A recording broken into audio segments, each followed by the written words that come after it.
Okay, imagine this. A future where the steak on your plate didn't come from a farm. Not really, but from a printer. A 3D printer, yeah. Yeah. Sounds like sci-fi, but it's becoming reality. Exactly. And that's what we're diving deep into today, the whole world of 3D printed beef. If you love exploring these kinds of groundbreaking ideas, the ones really reshaping our future, then you're definitely in the right place. Absolutely. And hey, for more mind-expanding info just like this deep dive, you should definitely check out Mind Expansion Daily. Seriously, tons of compelling topics there. Good stuff over there. Right. And while you're visiting, please do like and subscribe to Mind Expansion Daily. Helps you stay informed. And, if you appreciate what we're doing here, Yeah. maybe consider supporting the show, buying us a coffee. The link's always in the description. A little caffeine always helps. Doesn't it just? We'd also love it if you dropped a comment. Tell us, do you agree or disagree with our take on today's topic? And let us know where you're tuning in from. We're really trying to connect with listeners everywhere. Yeah, worldwide reach. That's the goal. So today's mission, explore 3D printed beef. We've got a stack of sources, articles, research, even some personal notes we dug up. A real mix. Yeah, and the goal is to pull out the key insights. We want to dissect the science, understand the benefits, but also the challenges. Can't forget the challenges. Definitely not. And look at the future implications of lab-grown meat. So let's get started. Let's unpack this whole thing. Okay. First off, the traditional meat industry. It's under a lot of scrutiny lately, Yeah. right? And, well, for pretty good reasons. Yeah, it really is. It's not just about what's on the plate. No, it's the strain on the planet. Precisely. I mean, our sources are really clear on this. Conventional livestock farming. It's incredibly resource heavy. Like how heavy? Think about this. A massive 70% of all agricultural land globally. 70%. Wow. And it doesn't stop there. Water, too. Wow. About 27% of the planet's freshwater use goes into livestock. That's a huge footprint, especially when you think about how limited those resources actually are. Exactly. And then there's the climate impact. Greenhouse gases. Right, the emissions, that's a big one. Huge. Animal agriculture alone. It's responsible for about 14.5% of global greenhouse gas emissions. 14.5%. Yeah. And a big chunk of that is methane, from cattle mostly. Methane's potent stuff, isn't it? Very potent. And to put it in perspective, producing just 1 kilogram of beef that can generate something like 60 kilograms of CO2 equivalent. 60? Compared to what? Well, compare that to vegetables. They're typically around maybe 4 kilograms per kilo of produce. Okay, that is a stark difference, 60 versus 4. It really shows the impact, doesn't it? Yeah, and we haven't even touched on land clearing yet. Deforestation. Oh, absolutely. That's another major piece, especially in places like the Amazon, right? Huge areas cleared just for pasture land. How much are we talking? Annually, it's estimated around 20,000 square miles. Destroyed. 20,000 square miles Yeah. every year. That's hurt. hard to even picture. It's like losing an area almost the size of West Virginia every single year. Just for grazing. It's staggering. And what's striking, too, is how these environmental issues tie into, well, animal welfare. They're deeply connected. Factory farming, which is now, 70% of global meat production? 70%, yeah. The conditions there are often, well, let's just say not ideal, cramped, unnatural. In the U.S., for instance, about 80% of cattle end up in feedlots. Feedlots. So not much space to roam. Very little, often. It raises significant ethical questions for a lot of people. And then there are the health risks, too, for us. Right. That's another layer. I read that something like 70% of all antibiotics used in the U.S., they're given to livestock. That figure is correct. 70%. It's huge. And that's not just, well, it affects us directly, doesn't it? Fostering antibiotic-resistant bacteria. Exactly. It's a massive public health issue. This resistance, it's like a silent pandemic. It's estimated to cause around 1.3 million deaths globally each year. 1 million deaths, just from resistant bacteria, fueled in part by agriculture. Wow. And there are other debates, too, around things like hormones, like RBGH, that's recombinant bovine growth hormone. Right. Used to boost growth or milk production? Yeah. Its effects on human health are still debated scientifically, but it adds to the overall health concerns people have about conventional meat. So you add it all up, the planet, the animals, our own health, it really paints a picture, doesn't it? It does. It signals a pretty urgent need for alternatives, for innovation. Which, fascinatingly enough, brings us right back to 3D printed beef. Exactly. That's Yeah. where it enters the chat, so to speak. Perfect transition. Okay, so let's get into the how. The Yeah. science behind this 3D printed beef. Because this isn't just some far-off idea anymore, is it? Not at all. Uh, It's real, and it's grounded in some pretty amazing science. The core process is called biofabrication. Biofabrication, okay. Uh, How does that start? It actually starts quite simply, with a small, painless biopsy from an animal, usually muscle tissue. Just a few cells needed. Just a few stem cells, yeah. That's the starting point. Okay, so you get the cells, then what? Then those cells go into what's called a bioreactor. A bioreactor. Sounds high-tech. Like a fancy incubator. Kind of, yeah. It's a very controlled environment. The cells are bathed in this nutrient-rich liquid, thick amino acids, sugars, vitamins, everything they need to grow and multiply And they just multiply. massively. They can grow into billions of cells. Yeah. And importantly, there's no genetic modification involved here. No GMOs. That's interesting. Right. It's just providing the right conditions for the cells to do what they naturally do, but outside the animal. It's a totally new way of, well, growing food. Okay, so you have billions of cells. How do you get from, like, cell soup to a steak? Good question. That's where the bioink comes in. Bioink. Like printer ink, but alive. Sort of. The cells are mixed into this bioink. It often includes things like plant-based materials, maybe soy protein or alginate from seaweed. And what does the bioink do? It provides structure, like a scaffold. It holds the cells together and helps give the final product shape and texture. It's the edible building material. Got it. So you got your cell-laden bioink, then the printing starts. Exactly. Then comes the 3D bioprinting. A specialized printer extrudes this bioink, layer by tiny layer. Just like a regular 3D printer building an object. Precisely.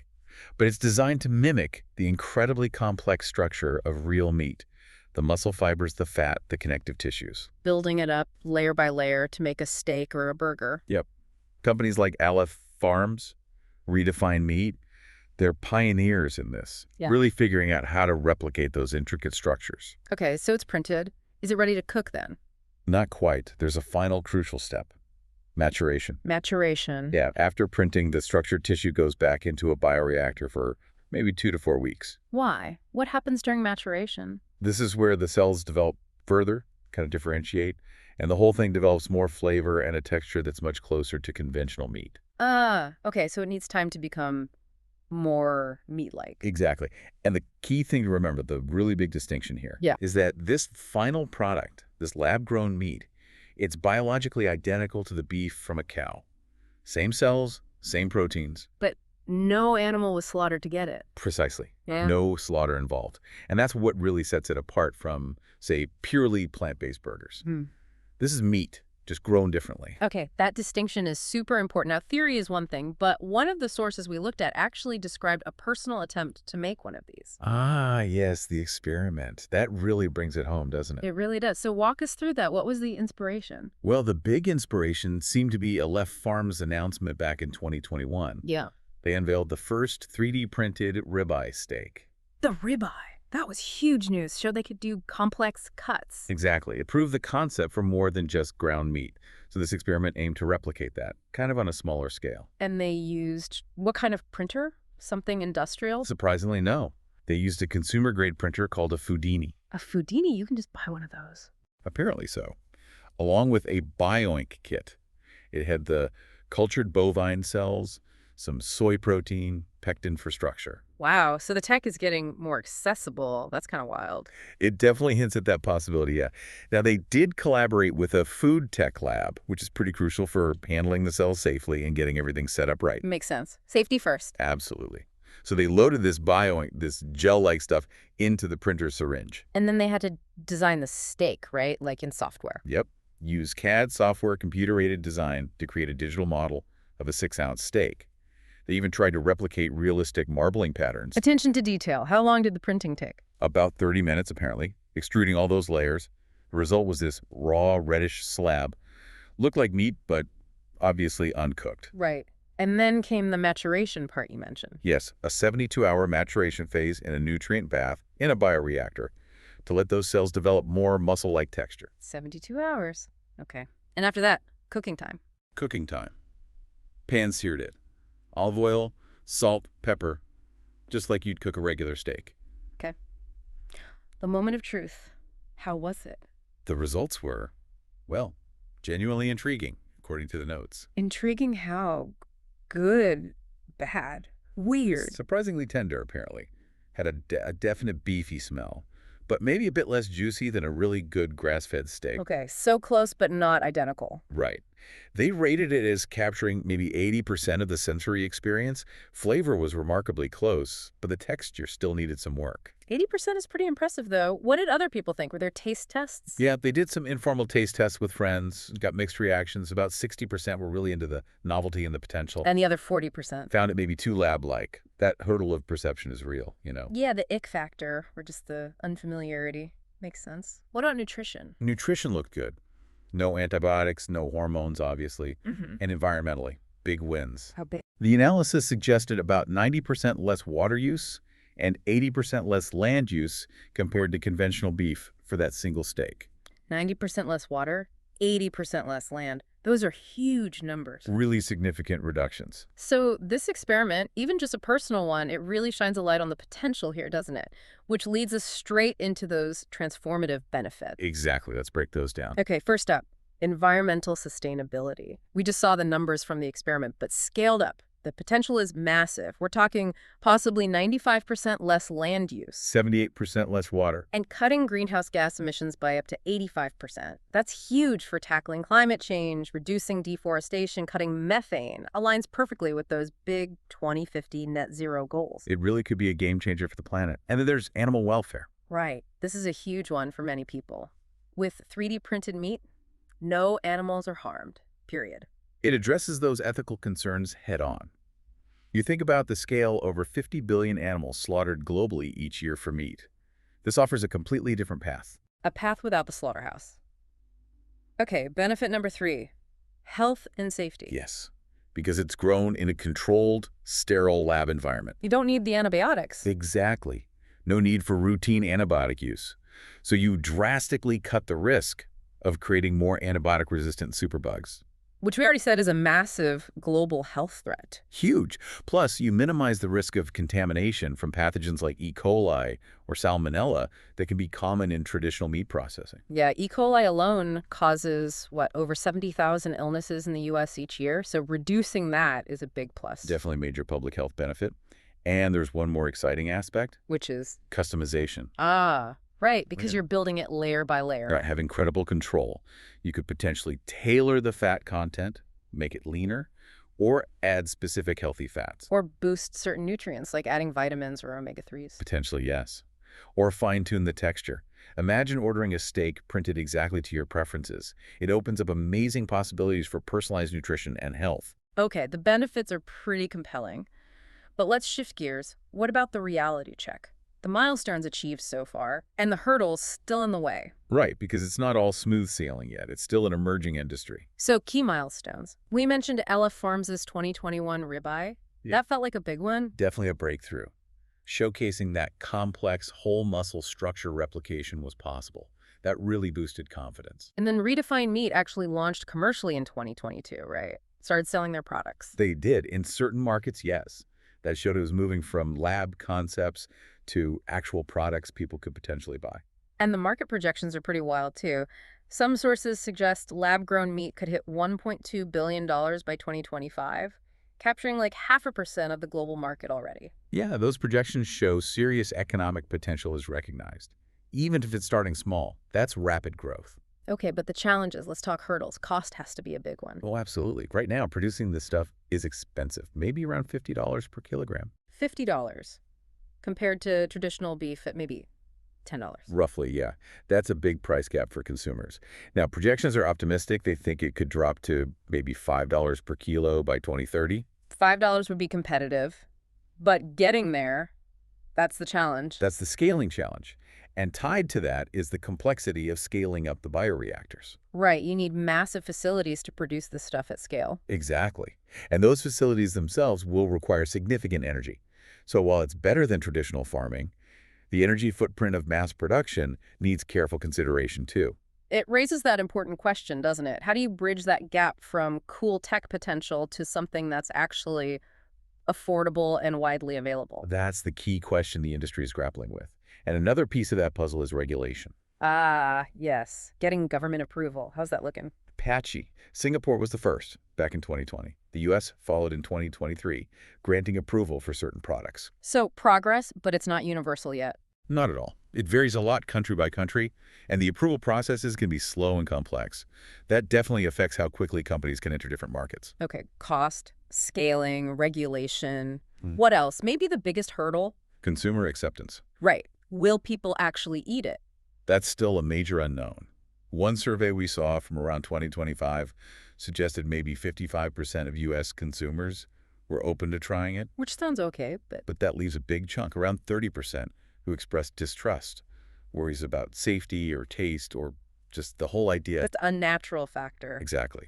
There's cultural resistance, too, in places with strong meat traditions. Yeah. Overcoming that stigma, educating people, that's going to be crucial. So despite the hurdles, what does the future look like? Are projections still optimistic? Generally, yes. Looking further ahead, say to 2035, some analysts think lab-grown meat could make up 10% of the global meat supply. 10%. That would be a massive shift. Huge environmental implication. Absolutely transformative if it happens. Hmm. And we're seeing innovation beyond just beef, too. Like, Well, people are working on 3D printed seafood, fish, shrimp, and hybrid products, too. hybrids. Like part plant-based, part cultured meat. Exactly. Companies like Stakeholder Foods are exploring those kinds of blends, trying to get the best of both worlds, maybe lower costs or different textures. Interesting. And what about improving the product itself, making it taste even better? That's where things like AI come in, using artificial intelligence to analyze sensory data and optimize the printing process for better flavor and texture. Using AI to design the perfect steak. Wow, the potential is there. And alongside the tech, public education is key. Pasting events, clear information. Companies like Mosameat are doing that, trying to build trust and familiarity. Making it less lab food and more just food. That's the goal, make it a palatable reality for everyone. Okay, so wrapping this up, our deep dive, especially looking at that experiment, it really shows 3D printed beef as this promising alternative. Still imperfect, maybe? Still evolving for sure. Right, but it directly tackles huge issues. Animal welfare, environmental damage, even health risks like antibiotic resistance. It feels like a genuinely sustainable path forward. It does. That 2021 LF farm steak really felt like a turning point. It proved the potential to seriously disrupt this massive trillion-dollar traditional meat industry. Yeah.